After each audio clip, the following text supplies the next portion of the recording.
Baby steps. After your faith hasn't let you down. This is Infants on Thrones. I'm looking for the further light and knowledge Father promised to send me. Baby steps. Baby steps. Look for the good in everyone. Welcome back to Infants on Thrones. I'm Glenn Osland, a licensed therapist and certified life coach. And over the 13-year history of this podcast, we've shared a lot of listener essays, stories, reflections, and deeply personal explorations from you, the audience. And I've decided it's time to bring some of those voices back to life, to dust them off and, well, resurrect them. We'll call it the morning of the first resurrection. After all, resurrection is really about healing, restoring the body, mind, and soul to their most pristine, integrated state. So I thought, what if we could use modern tools like ChatGPT and Notebook LM to create a kind of AI puppet show? A thoughtful, playful deep dive into the mental health layers underneath these listener essays. Now, I'm creating this series for two audiences, primarily. First, for students studying for the National Counselor exam to help you explore these stories as real-world case studies. And second, for anyone who's ever wrestled with similar experiences to help you see the psychological and emotional insights that might apply to your own life. So, it's my pleasure to share these resurrected essays with you, renewed, reimagined, and ready for reflection. All right? Are you ready? Hold on to your hats and glasses. Cause this here's the wildest ride in the wilderness. Right now, my emotions are raw. You know that feeling of unsettledness right at the moment you realize you really have no idea what is happening? Like maybe in the moment immediately after a car wreck, or a significant injury sustained by playing some sport. Or you suddenly have the realization that the worldview and religious teachings you subscribe to all your life are, in all practicality, not true. In my life, I've mentioned that faith is a journey. It really is. There's a path we all trod. Yours is undoubtedly different than mine. No two people take the same path. Paths may converge and diverge, but they are never wholly congruent. Today, I find my path diverging from the direction I thought it would take me. Today, I am different.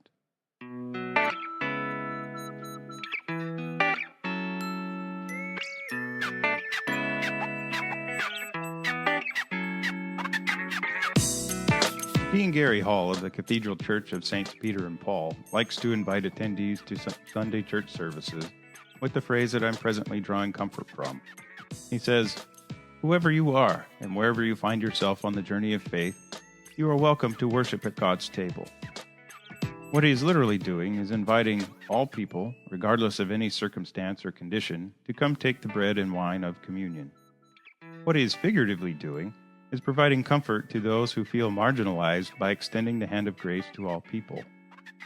While I don't personally know the very Reverend Gary Hall, I take his words for myself. I find myself in a journey of faith that has entered uncharted waters. There be monsters, as it were. I know many have gone before me, especially recently, but today, I have sailed beyond Cape Boador into the territory of monsters. President Brigham Young commonly employed the old ship Zion as a metaphor for the Church of Jesus Christ of Latter-day Saints. He said on one occasion, "We're in the midst of the ocean. The storm comes on, and as sailors say, she labors very hard. I'm not going to stay here," says one. "I don't believe this is the ship Zion. But we are in the midst of the ocean. I don't care. I'm not going to stay here." Off goes the coat, and he jumps overboard. The old ship Zion. I know a thing or two about ships. Stay on the ship, he says. Stay on the ship. In my career, as one who goes down to the sea in ships, the question has always vexed me. How does a captain know when is the right time to abandon ship?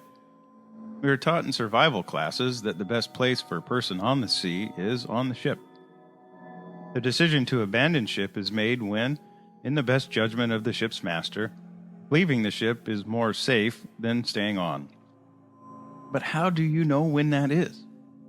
Many books, news articles, law cases, and investigative reports tell tales of when ship's captains have failed to make the right call. One of the more famous examples is that of Captain E.J. Smith. For those who don't know, he was the captain of the boat Leonardo DiCaprio and Kate Winslet rode on in that terrible movie. Seeing her coming out of the darkness like a ghost ship still gets me every time.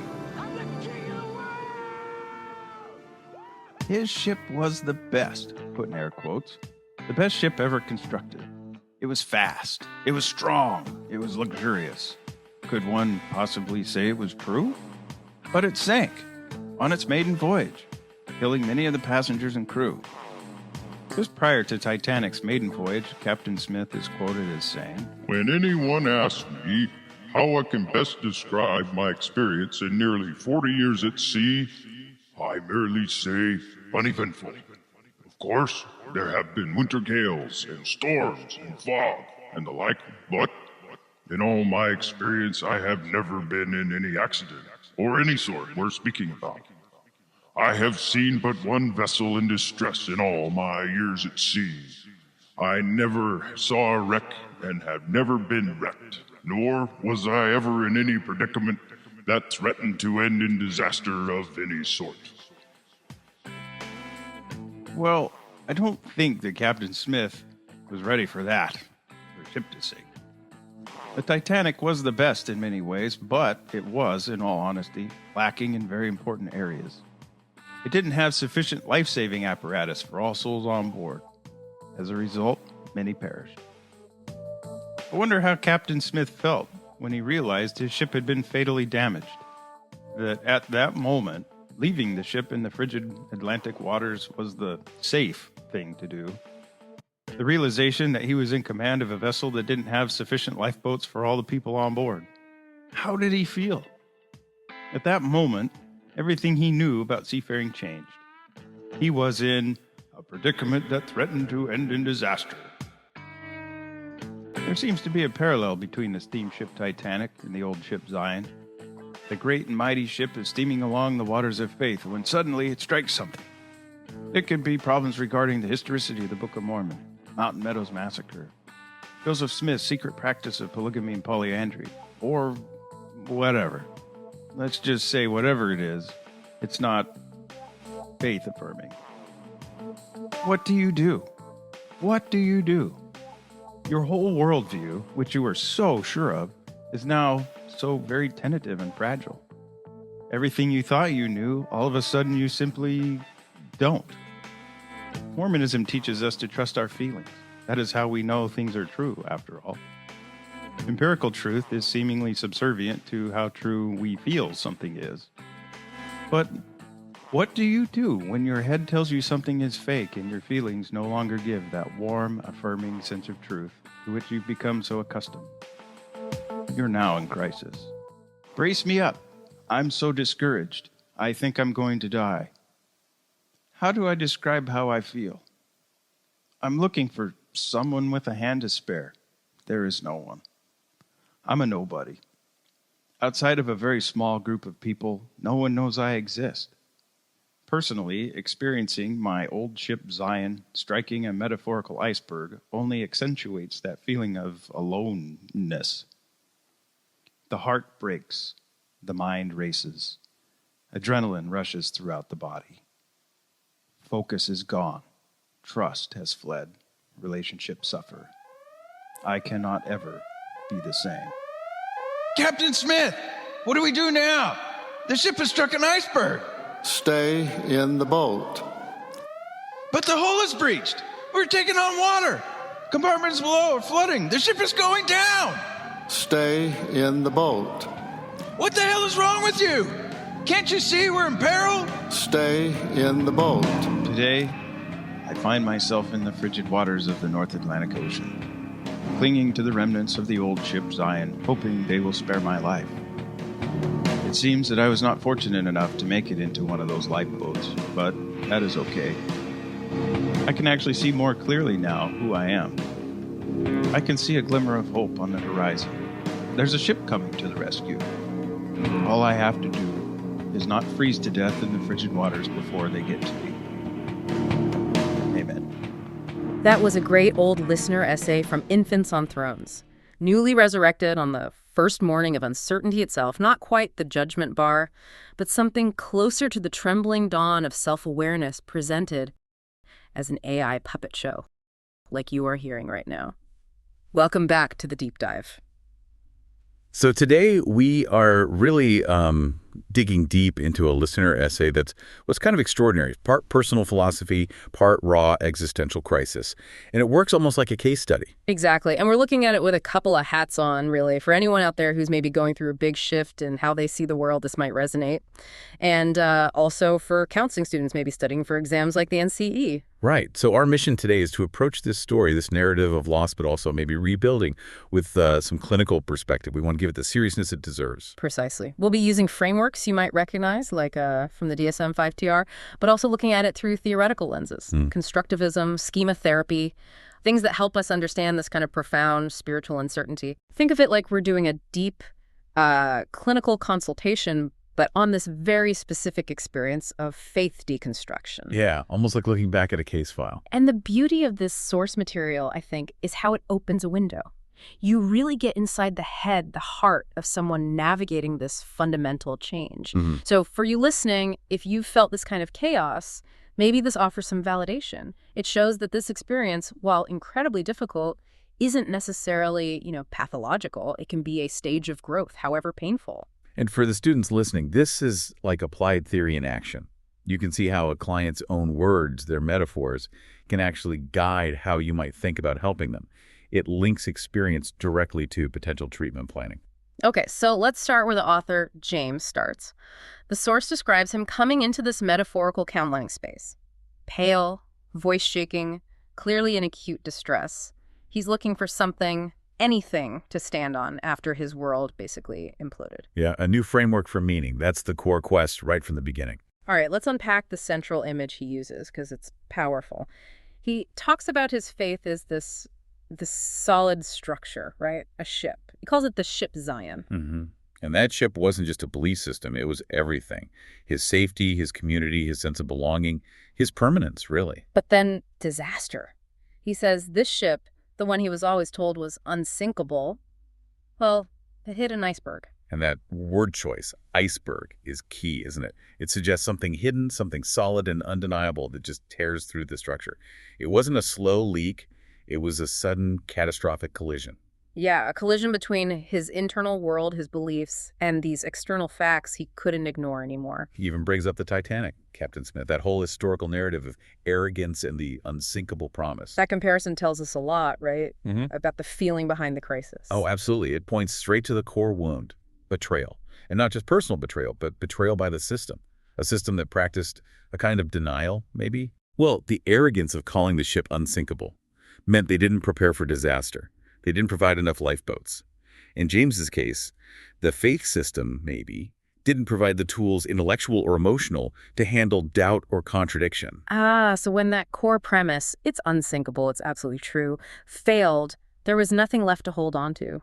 The whole support structure just vanished. Exactly. No framework for managing that cognitive confrontation. So, boom, total system collapse.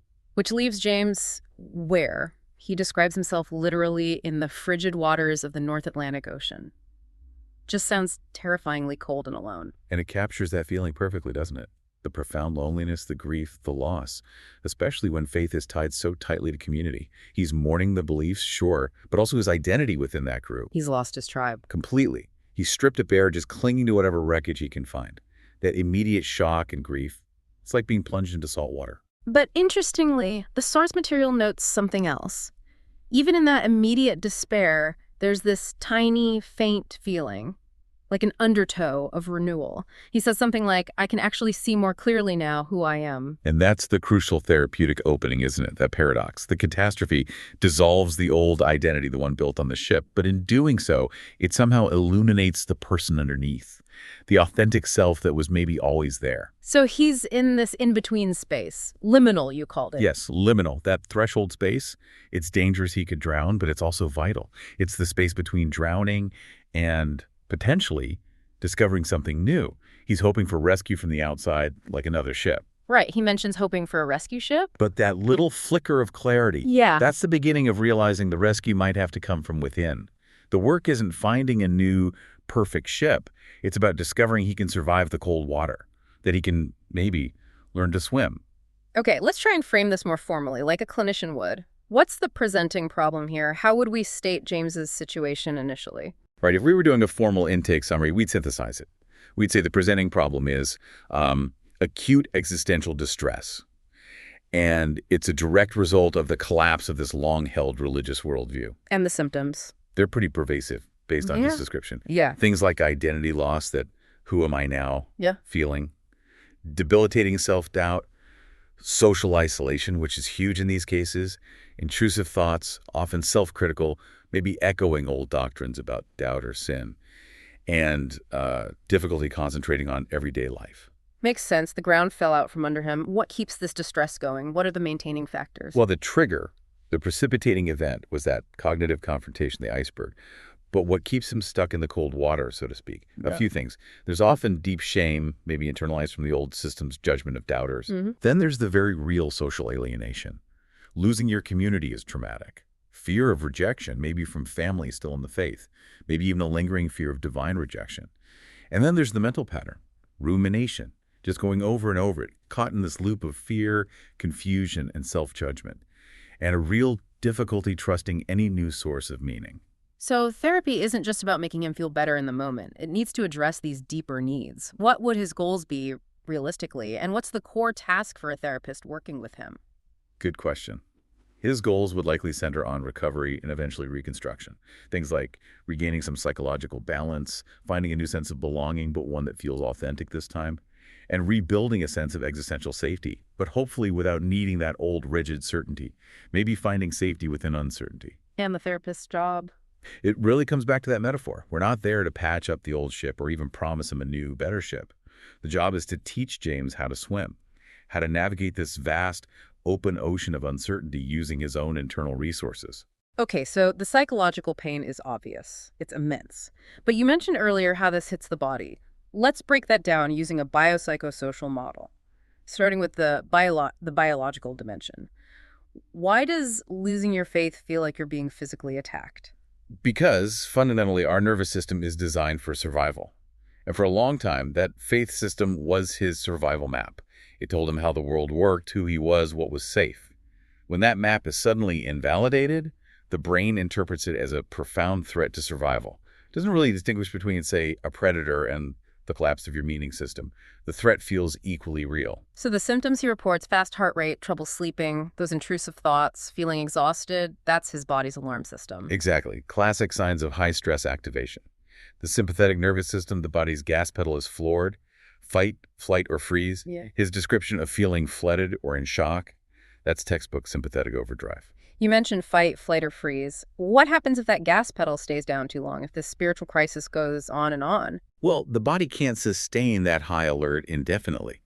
If the perceived threat is chronic and inescapable, like feeling isolated and meaningless the system can shift. It might move from that hyper-aroused sympathetic state into what's called dorsal vagal collapse. Dorsal vagal collapse. What does that look like, feel like? Think of it as the body's emergency brake when it feels completely overwhelmed and trapped. It's a shutdown response.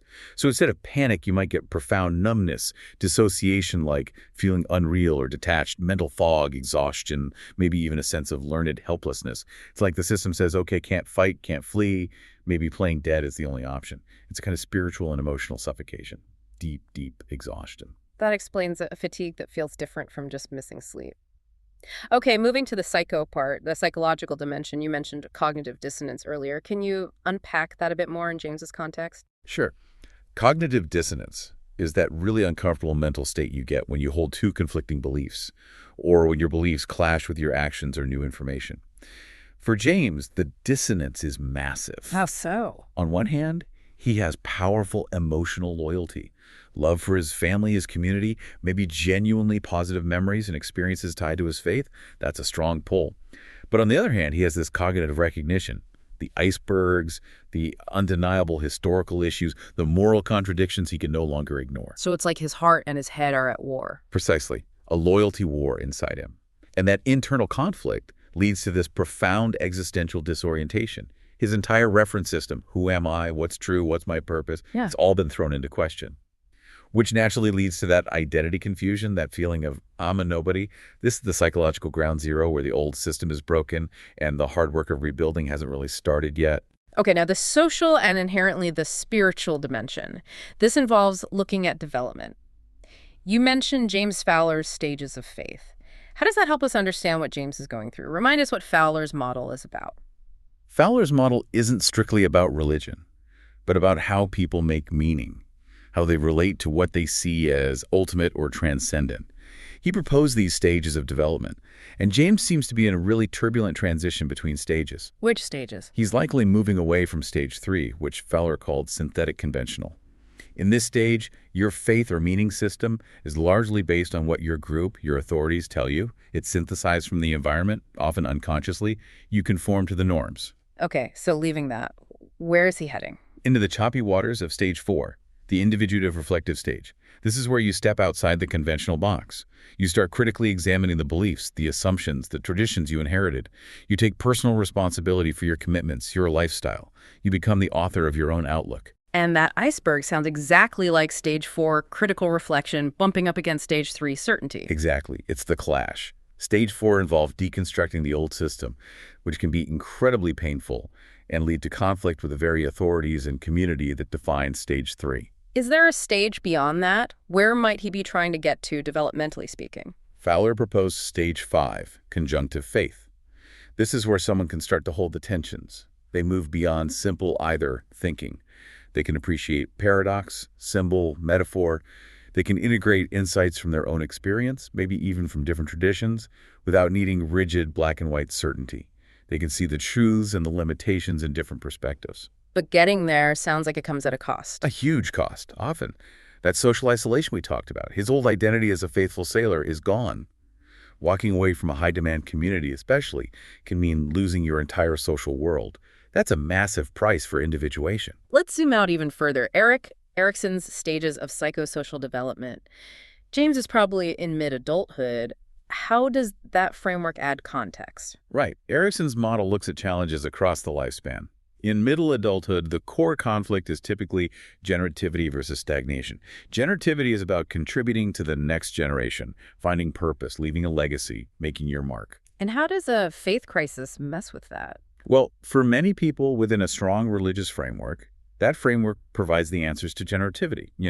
Raise your kids in the faith, serve the church community, pass on the traditions. It gives a clear path for contribution and meaning. So when that framework collapses, it can trigger a crisis of generativity, too. What's my purpose now? What am I contributing? What will outlast me? But like all these crises, it's also an opportunity, a huge developmental push, really. It forces a shift from relying on the collective's definition of purpose towards finding a deeper, self-authored moral framework. Maybe one focused on contributing to the wider world, not just the institution. It's a tough but potentially vital step toward authentic adulthood. Okay, so we have a picture of the crisis. Before we even think about specific diagnoses, we absolutely have to talk about the ethics involved for a counselor in this situation. This feels like navigating a minefield. It really does. And it's critical, especially for students preparing for practice or exams. The counselor's stance is everything. We have to be anchored in our ethical codes, like the ACA Code of Ethics. Principle number 1 here is autonomy, the client's right to choose their own direction. ACA Standard 8.4b is super relevant. What does respecting autonomy look like in practice when someone's faith is collapsing? How do you avoid even accidentally pushing them one way or another? It means you hold space for their pain without criticizing the faith itself, even if you can see the harm it might have caused. And equally, you don't nudge them towards disbelief or any specific alternative belief system. You don't become an anti-religious advocate either. Your job is to affirm James's right to figure out meaning for himself, whatever that looks like. So if he ends up finding a new way back to his faith, maybe a more nuanced version, you support that? Absolutely. And if he decides atheism or agnosticism is his path, you support that too. Our role is to be a stable, non-judgmental presence, an anchor in the storm, not the pilot trying to steer him to a particular shore. We don't impose our values, period. And alongside autonomy, there's cultural sensitivity, right? Standard E.5b. Faith isn't just belief, it's often deeply cultural. Hugely important. We're dealing with identity loss that feels like losing your culture, your family, your history. You can't just dismiss the past. That faith community, that old ship, it wasn't all bad. It likely provided structure, comfort, belonging, maybe important values or family traditions for years. So you have to respect the whole picture. Yes. You help the client maybe sort through it, separate the genuinely positive or meaningful aspects from the parts that caused harm or are no longer believable. Invalidating their formative experiences is like invalidating the client themselves. You treat the loss of that community with the same respect you'd give to grieving any major cultural or family rupture. Okay, ethically grounded. Now, let's talk practicalities for clinicians and students. Diagnosis. Using the DSM-5-TR. How do we code this kind of acute distress without slapping a lifelong label on what might be a temporary, albeit severe, reaction? Good point. We want a diagnosis that fits the situation but doesn't pathologize the process itself. There are usually two main options that work well together here. The first, especially for the acute phase, is often adjustment disorder. Specifically, given his symptoms, likely adjustment disorder with mixed anxiety and depressed mood. The code is F43.23. Okay, break that down. Why does adjustment disorder fit? What are the criteria James seems to meet? Well, criterion A is an identifiable stressor. Check. The collapse of his worldview and losing his community. That's about as identifiable and stressful as it gets. The symptoms, anxiety, sadness, confusion, must develop within 3 months of the stressor. Plausible here. And criterion B? That requires either that the distress is way out of proportion to the stressor, which is subjective, but arguable here given the depth of the crisis, or that it causes significant impairment in functioning. James reports trouble concentrating, social withdrawal. Yeah, that sounds like impairment. And crucially, adjustment disorder is for situations where the full criteria for another disorder, like major depression, aren't met, and the symptoms don't represent normal bereavement. Assuming this distress hasn't lasted more than 6 months after the stressor ended, which is tricky if the stressor is ongoing internal conflict, it fits the acute picture. What other disorders would we need to rule out, just to be thorough for the students? Definitely major depressive disorder. While James is clearly depressed, we'd look for more severe, pervasive symptoms like significant weight change, psychomotor changes, persistent thoughts of death, lasting most of the day, nearly every day for 2 weeks.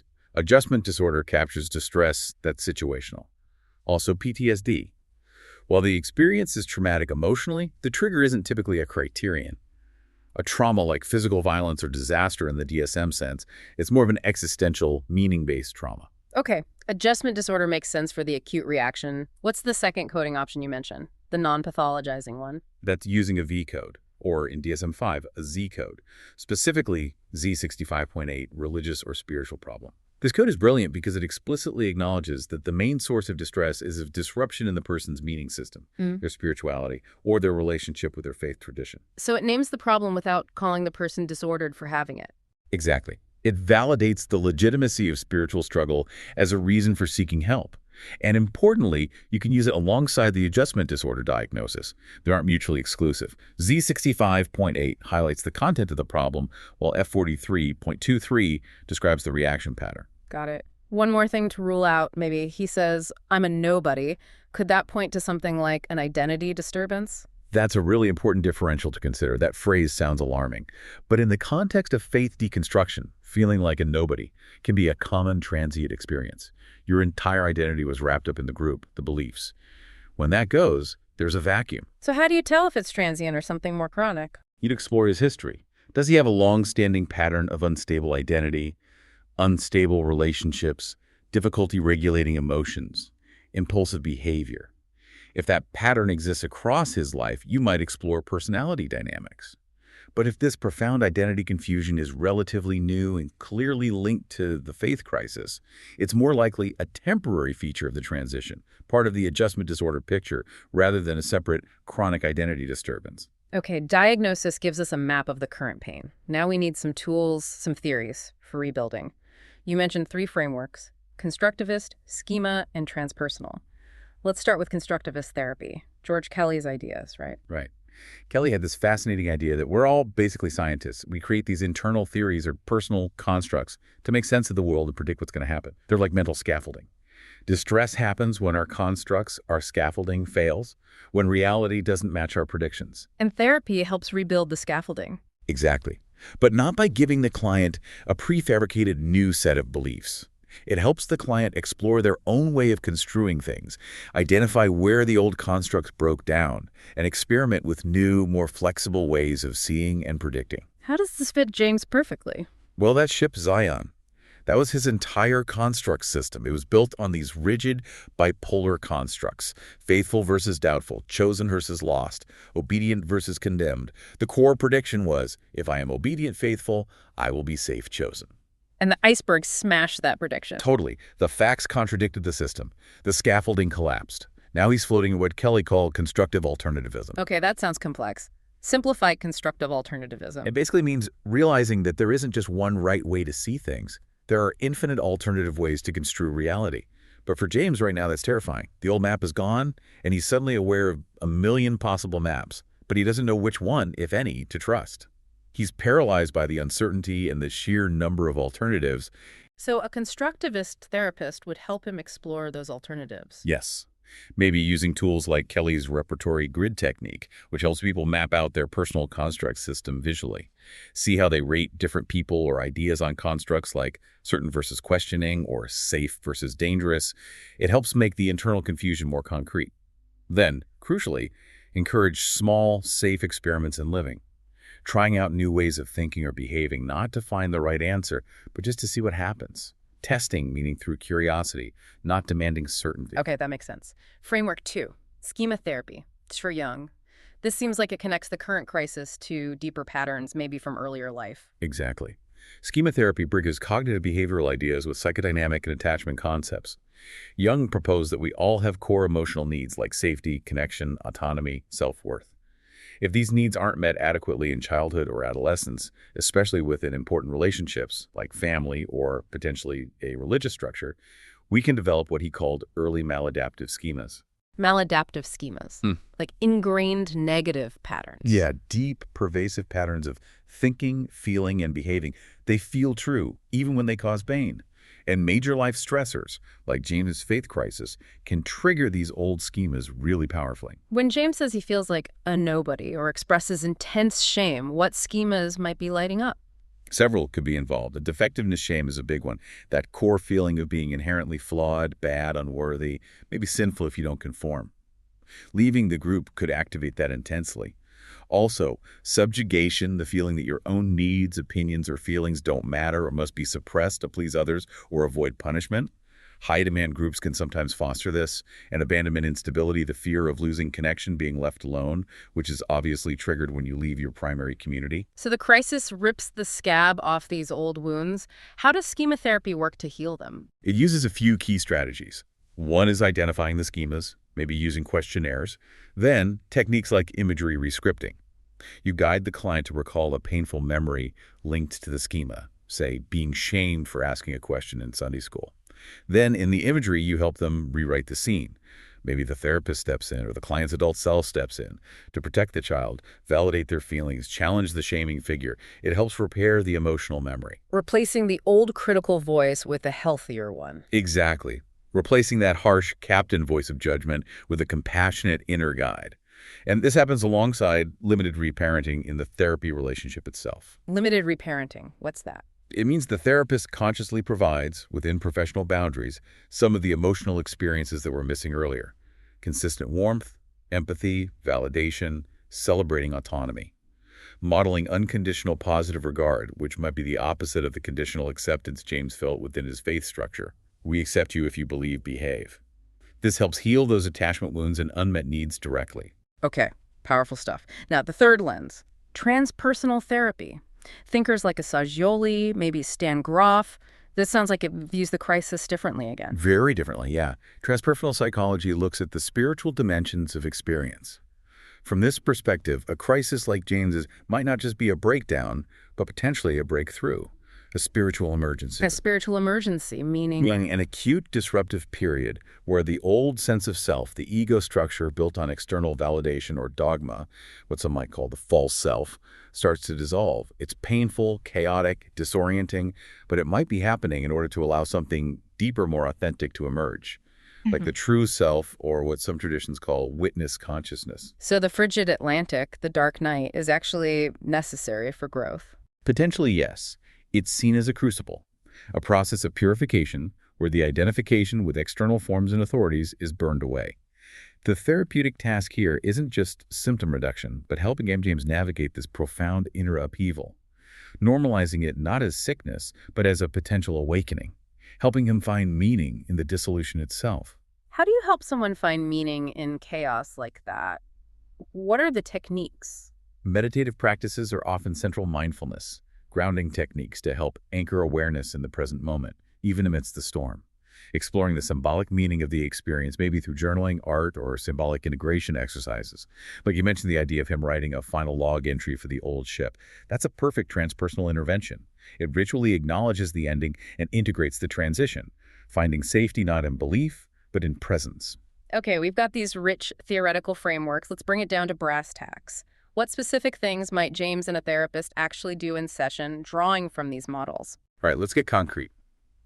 From constructivism, we could use that construct mapping worksheet we talked about, literally drawing it out, maybe a T-chart.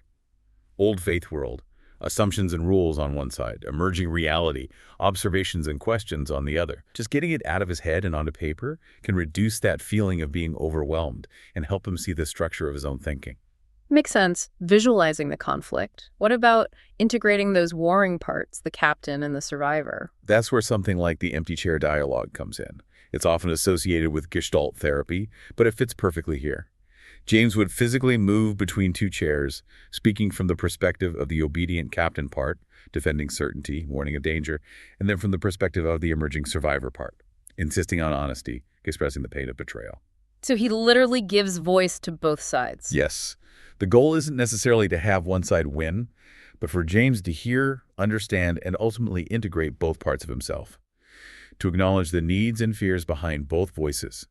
It fosters internal dialogue and self-compassion. Speaking of self-compassion, with all the shame and anxiety he's feeling, somatic tools seem essential. Non-negotiable, I'd say. Self-compassion meditation is key, and we need to explain the why to James. It's not just being nice to yourself. The rationale is neurobiological. Self-criticism and shame fire up the threat system, sympathetic nervous system. Practicing self-compassion, intentionally bringing kindness, mindfulness, and a sense of common humanity to his suffering, actively stimulates the soothing system, parasympathetic via the vagus nerve. It literally calms the body's alarm bells. So it helps him regulate physiologically, not just feel better mentally. Exactly. It replaces fear with a sense of safety and curiosity. And from that calmer place, he can do the deeper cognitive and emotional work. And how does he move from feeling like a victim of this shipwreck to owning his story? Through narrative work. We might explicitly encourage him to write what we could call the meaning reconstruction narrative, or maybe frame it as the log of the new voyage. He takes the chaotic events and starts weaving them into a coherent story, a story where he is the protagonist navigating challenges, not just passive victim. The iceberg becomes a turning point, painful but necessary. Giving him agency in his own story. Precisely. And alongside that, a values-driven action plan. Since the old rules and goals are gone, what does he intrinsically value now? Truth, connection, creativity, justice. We help him identify maybe 2-3 core values and then brainstorm small, concrete actions he can take daily that align with those values. This helps stabilize his identity through behavior that reflects his authentic self, rather than relying solely on beliefs. That makes a lot of sense. Build identity through action. Now, you mentioned a trauma-informed approach overlays all this. Remind us why that's so critical here. Because leaving a high-demand group or undergoing a radical faith shift is often experienced as trauma. There's the trauma of potential betrayal, the trauma of social rejection, the loss of safety, the identity confusion. It's a profound rupture.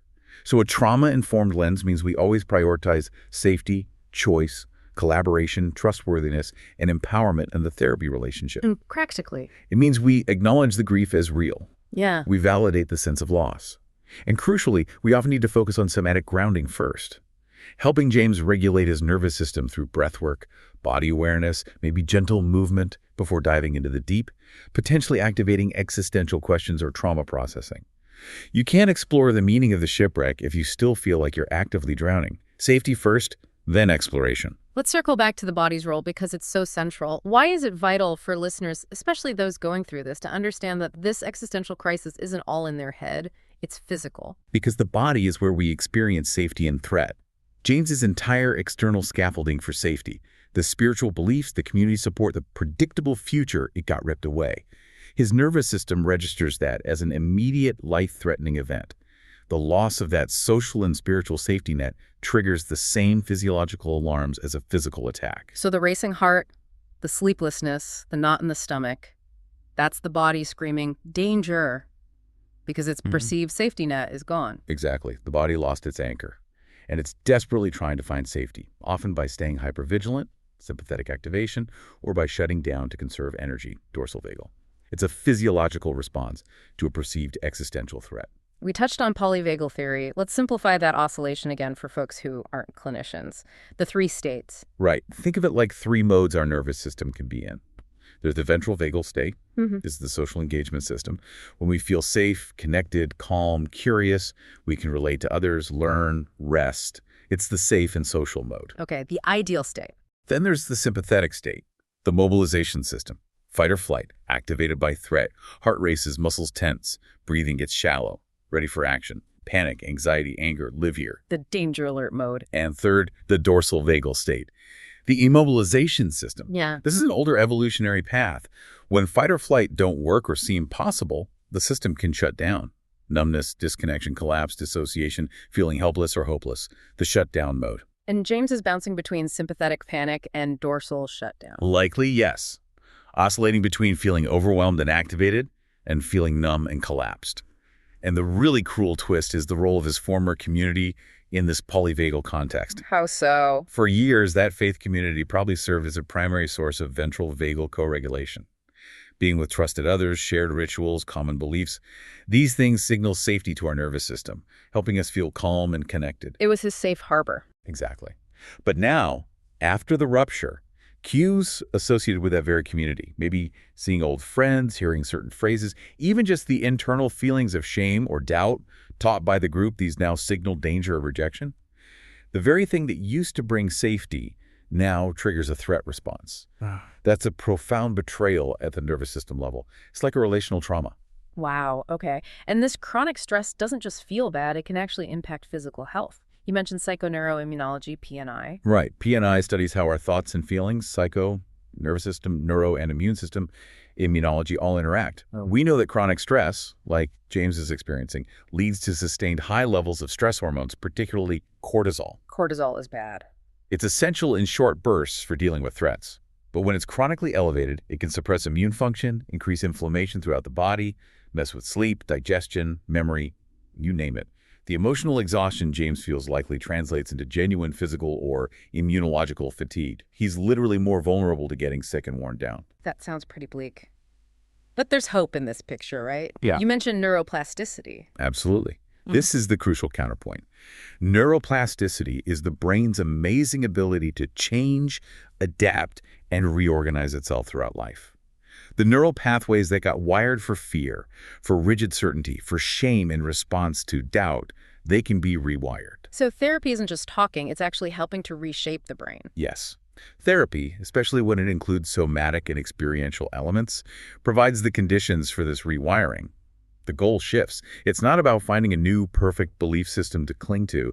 It's about training the nervous system to tolerate uncertainty, to find safety within himself, rather than needing it exclusively from external structures. How do you actually do that rewiring? What helps the brain learn new patterns? Consistent, repeated experiences of safety and regulation. Things like mindful breathing practices, self-compassion exercises, body awareness, gentle movement. Every time James intentionally slows his breath when he feels panic rising or offers himself kindness instead of self-criticism when shame hits. He's sending a different signal. He's sending a signal to his amygdala, the brain's fear center, saying, hold on, maybe this isn't a 5-alarm fire. Maybe I can handle this. He's activating his ventral vagal system, his safety system. These aren't one-off fixes, but repeated practice literally builds new neural pathways.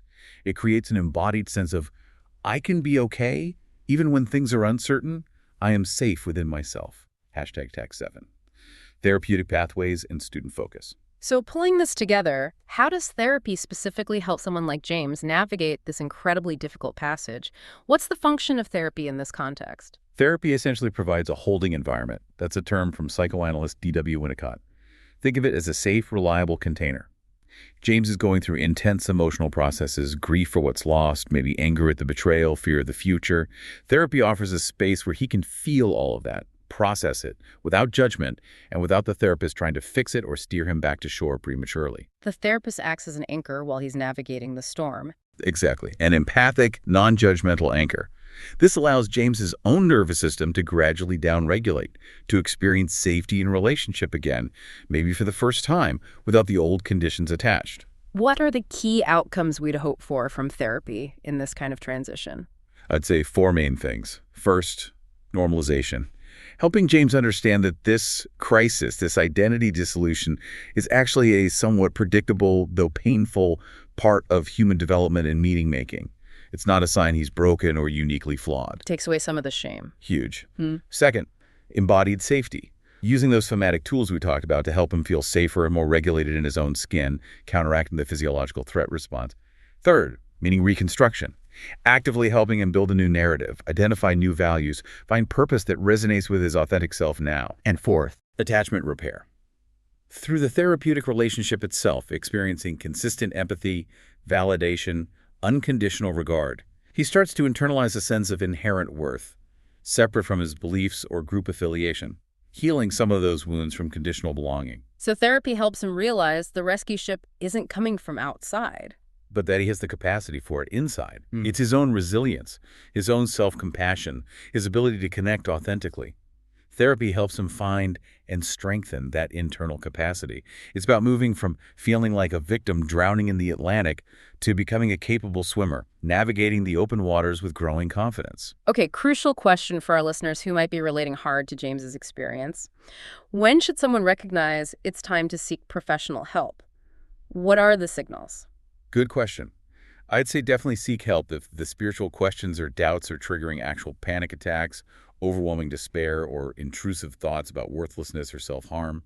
That needs immediate attention. What about less acute signs? If the rumination, the constant questioning and anxiety is significantly disrupting your life, you can't sleep, you can't concentrate at work or school, your relationships are suffering badly. If you feel utterly trapped between loyalty to family maybe, and your own sense of truth or authenticity, and definitely listen to your body. Yeah. Chronic fatigue, persistent digestive issues, feeling numb or shut down much of the time, those are signals the stress is taking a heavy toll. So don't wait until you're completely overwhelmed. Ideally, no. Therapy can provide support for the reconstruction process, not just crisis management. Finding a therapist experienced with faith transitions or spiritual crises can make a huge difference. It offers that safe harbor to do the work. Okay. And one last check-in for the students listening, maybe cramming for the NCE. Let's quickly list the key concepts from today's deep dive that are relevant for exams, tying them back to James. Right. This case study is packed with NCE-relevant material. We hit constructivist theory, Kelly, and its application like the repertory grid technique for understanding belief system collapse. We explored schema therapy, Jung, identifying maladaptive schemas like defectiveness, shame, and subjugation, and interventions like limited reparenting and imagery rescripting. We also talked about the transpersonal view. Yes, differentiating a potential spiritual emergency from pure psychopathology.